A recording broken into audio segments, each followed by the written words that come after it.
وہ منظر دیکھ کر رشیدہ چاچی کا دل خون کے آنسو رو رہا تھا۔ دونوں بچیوں کا سر بھی چھری لگنے سے زخمی ہو چکا تھا، وہاں سے خون نکل رہا تھا۔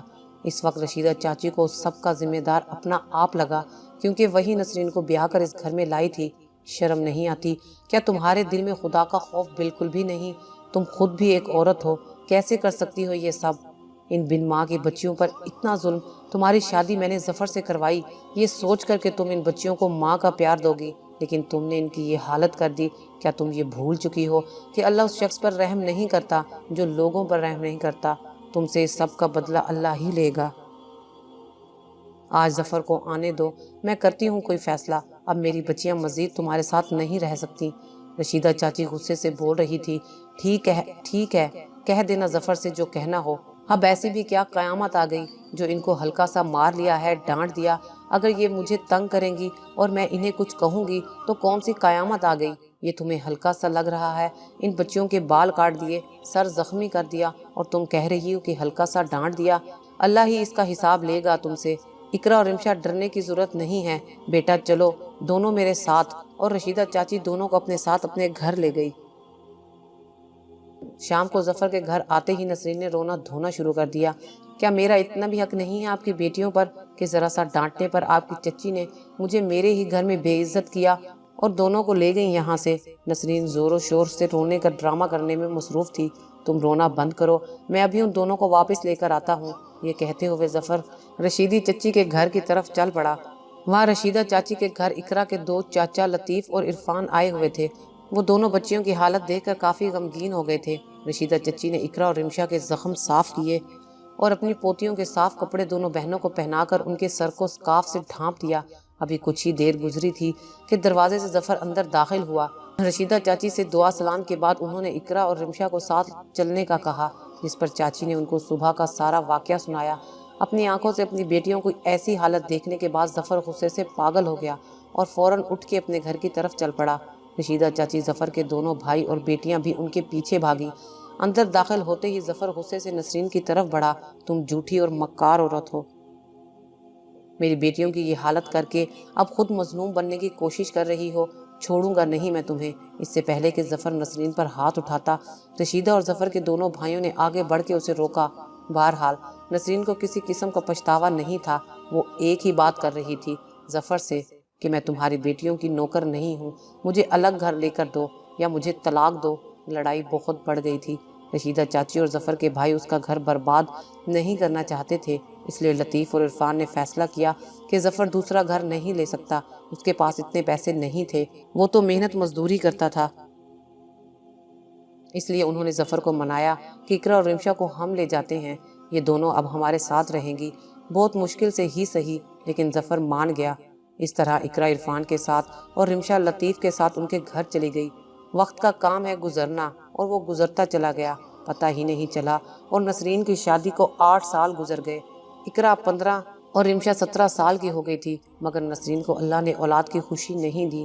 جو دوسروں کی اولاد پر ظلم کرتے ہیں ان کی خوشیاں نہیں دیکھ سکتے، وہ خود بھی کبھی خوش نہیں رہ سکتے۔ کسی بھی ڈاکٹر کا کوئی بتاتا تو نسرین وہاں علاج کے لیے پہنچ جاتی۔ نسرین چھپ چھپ کر اولاد کے لیے روتی تھی۔ اب تو لوگ بھی اسے طعنے دیتے تھے کہ یہ ایک بانجھ عورت ہے۔ 8 سال کے لمبے عرصے بعد نسرین کو ڈاکٹر نے خوشخبری دی کہ وہ ماں بننے والی ہے۔ اس کی خوشی کی انتہا نہیں تھی۔ وہ ہر وقت سوچتی رہتی کہ میں اپنے بچے کو دنیا کی ہر آسائش دوں گی، بڑے سے بڑے اسکول میں پڑھے گا میرا بچہ۔ ان دنوں اس نے کام کے لیے بھی ملازمہ رکھ لی تھی۔ ظفر بھی بہت خوش تھا۔ آخر وہ دن بھی پہنچ گیا جس کا نسرین کو بے صبری سے انتظار تھا۔ ہسپتال میں بیڈ پر پڑی وہ منتظر نگاہوں سے دروازے کو دیکھ رہی تھی کہ کب اس کے بچے کو اس کی گود میں دیا جائے گا۔ اتنے میں دروازے سے ظفر اندر داخل ہوا، جس کی گود میں محرون کمبل میں لپٹا ایک بچہ تھا۔ اس کے پیچھے پیچھے ڈاکٹرز بھی آ رہے تھے۔ نسرین نے ظفر کو دیکھتے ہی کہا، شکر ہے ظفر، تم آ گئے، کہاں چلے گئے تھے؟ مجھے میرا بچہ تو دکھاؤ۔ ظفر نے اس چھوٹے سے بچے کو نسرین کی گود میں دیا۔ نسرین نے جیسے ہی بچے کے چہرے اور سر سے کمبل کو ہٹایا، وہ لرز کر رہ گئی۔ بچہ باقی تو ٹھیک تھا، مگر اس کے سر پر بال نہیں تھے اور سر پر زخم ہی زخم تھے۔ ڈاکٹر نے پاس آ کر بتایا کہ آپ کا بچہ ویسے تو ٹھیک ہے، مگر زندگی بھر اس کے سر پر بال نہیں آئیں گے اور زخم ایسے ہی رہیں گے۔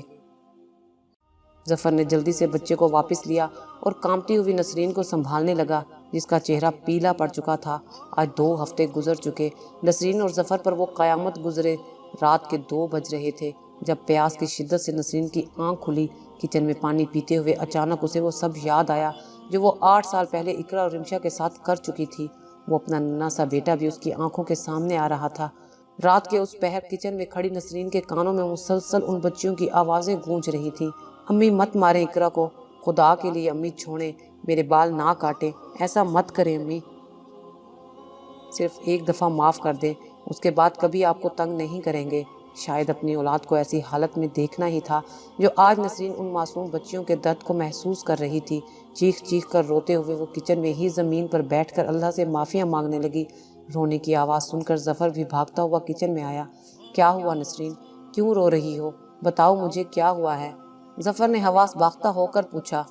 ظفر مجھے اقرا اور رمشا کے پاس لے چلو، خدا کے لیے مجھے ان کے پاس لے چلو، میں ان سے معافی مانگنا چاہتی ہوں۔ آج اپنی اس حالت کی ذمہ دار میں خود ہوں۔ نہ میں ان پر ظلم کرتی، نہ آج میرے ساتھ یہ سب کچھ ہوتا۔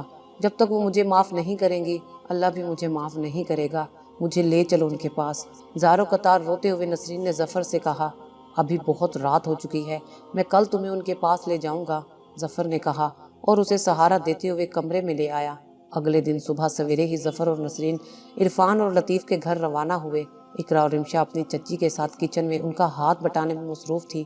جب باہر سے باتوں کی آوازیں آنے لگی، لگتا ہے کوئی آیا ہے، چلو چل کے دیکھتے ہیں، عرفان کی بیوی نے کہا اور وہ تینوں باہر آ گئیں۔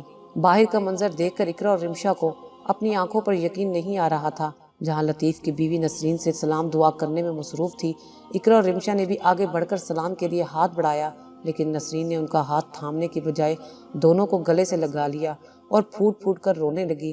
مجھے معاف کر دو بیٹا، میں تم دونوں سے معافی مانگنے آئی ہوں۔ میں نے تم دونوں کے ساتھ بہت برا سلوک کیا تھا، اس کی سزا بھی مجھے مل چکی ہے۔ مجھے معاف کر دو اور میرے ساتھ گھر چلو۔ جب تک تم دونوں مجھے معاف نہیں کرو گی، تب تک اللہ بھی مجھے معاف نہیں کرے گا۔ اقرا اور رمشا نے نسرین کی طرف دیکھا جو بے حد کمزور نظر آ رہی تھی۔ آنکھوں کے گرد گہرے سیاہ حلقے موجود تھے۔ وہ بہت بیمار نظر آ رہی تھی۔ دونوں بہنوں نے ان کی یہ حالت دیکھ کر انہیں معاف تو کر دیا تھا، مگر ساتھ چلنے سے انکار کر دیا تھا۔ اب واپس وہ دونوں اس گھر میں نہیں جانا چاہتی تھیں اور یہاں وہ بے حد خوش بھی تھی۔ وہ دن وہاں گزارنے کے بعد نسرین اور ظفر واپس آ گئے۔ نسرین ہر وقت اپنے بچے کا سر رومال سے چھپائے رکھتی اور وہ اس بارے میں کسی کو کچھ نہ بتانا چاہتی تھی، مگر کچھ دن بعد ہی وہ بچہ فوت ہو گیا اور نسرین پھر سے بے اولاد ہو گئی تھی۔ بچے کا اسے اتنا صدمہ لگا کہ وہ بہت بیمار ہو گئی۔ اب اس کا ایک اچھے ڈاکٹر سے علاج بھی چل رہا ہے اور ڈاکٹر کا کہنا ہے کہ اب نسرین زندگی بھر ماں نہ بن سکے گی۔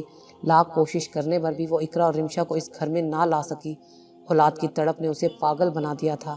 ماں کی یہ حالت دیکھ کر اقرا اور رمشا سے رہا نہ گیا اور انہوں نے فیصلہ کیا کہ آج سے وہ اپنی ماں نسرین کے پاس رہیں گے۔